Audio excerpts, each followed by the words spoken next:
Bonjour tout le monde. Alors, faisons un petit peu le point maintenant sur la situation vue, on va dire, avec l'œil de la naturopathie, de l'ostéopathie, mais surtout de la naturothérapie fondamentale ici. Alors, depuis le début, il suffit pour ça de regarder les vidéos que j'ai enregistrées précédemment. Nous avons conseillé de priorer les facteurs naturels de santé, dont je vous le rappelle, les trois principaux sont l'alimentation, la respiration, le mouvement et la gestion du stress. Ceux qui l'ont fait n'ont pas eu à s'en plaindre, loin de là. Par contre, les mesures globales qui nous ont été imposées, confinement, port du masque, alarmisme, on va dire, jusqu'à preuve du contraire, ne montrent pas. Dans les pays qui ont appliqué, si vous voulez, par exemple le confinement, tel que l'Angleterre, tel que les États-Unis et tel que nous, ben, on n'a pas spécialement d'amélioration. Et d'ailleurs, ces mesures que l'on nous a proposées, répétons-le, confinement, port du masque, ne sont-elles pas aggravantes? Bon, le confinement déjà par lui-même entretient un stress quand même assez important et limite, on va dire, le mouvement et surtout la respiration. C'est la même chose pour le port du masque.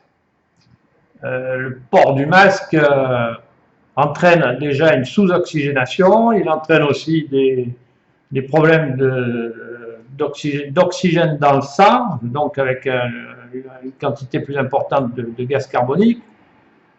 Souvent, les pays qui ont le moins confiné se portent mieux que nous, par exemple, on ne citer que cela, le Maghreb, les pays du Maghreb, par exemple, ou par exemple encore la Suède et d'autres.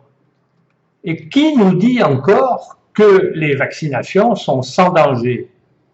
Et ne sont-elles pas, comme certains médicaments,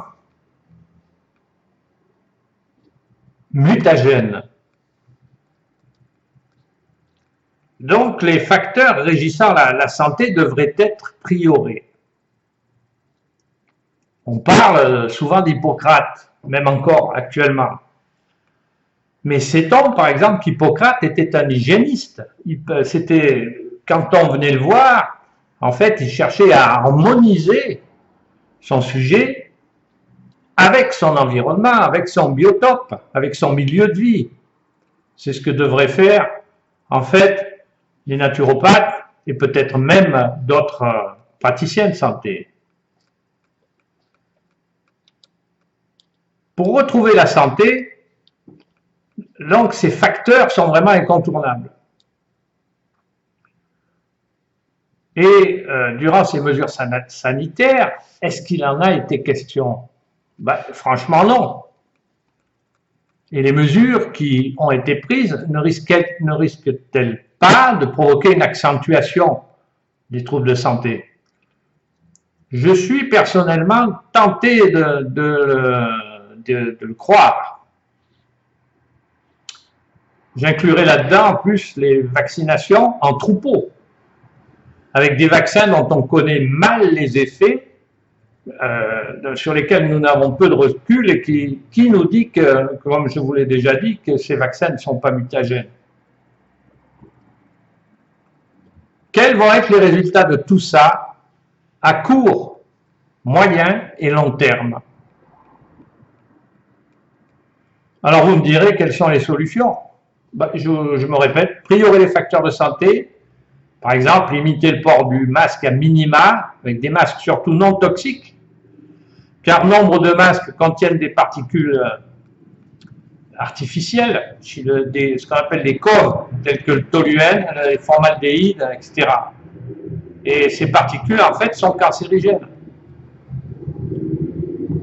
L'activité devrait être maintenue dans nombre de cas, même si, bien sûr, il faudrait adapter un peu certaines choses.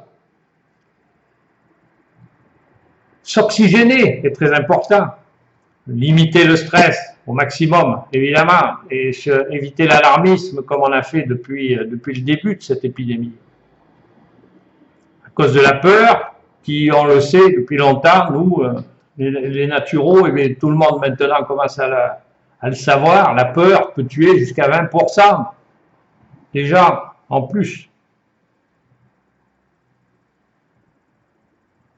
Ces mesures, toutes simples, appliquées dès le départ, avec par exemple une limitation de l'alimentation, puis des soins individualisés, comme par exemple en parle le professeur Raoult, soigner les gens. Alors avec là bien sûr les praticiens de santé naturelle ont un rôle non négligeable à jouer. Vacciner aussi, par exemple les gens, surtout ceux qui ont peur et qui le veulent.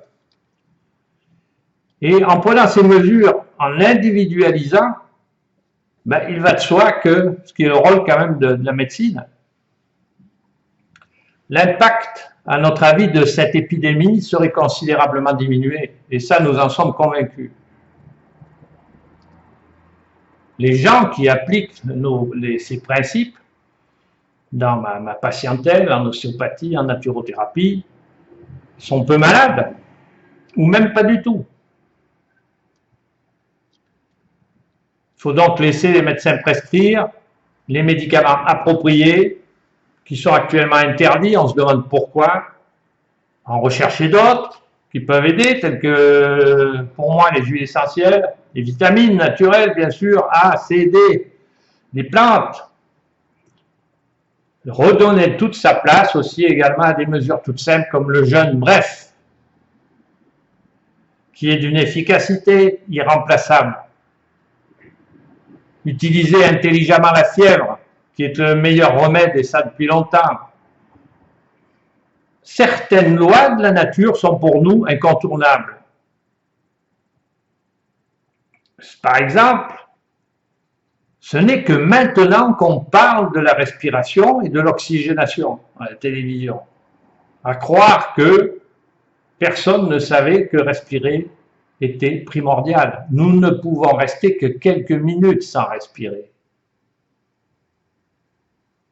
Mais devant l'obligation, les exigences de cette épidémie, on revient bien sûr forcément aux lois naturelles de base. C'est pour cela que nous avons, dans le cadre de l'Institut corésien d'ostéopathie et naturothérapie, que nous avons créé ce petit cours individualisé qui est basé sur 30 années d'observation et de pratique des méthodes naturelles. Et nous sommes efforcés de donner les meilleures mesures naturothérapeutiques dans le cadre de cette épidémie. Je vous remercie de votre écoute et je vous souhaite la meilleure santé possible. À très bientôt.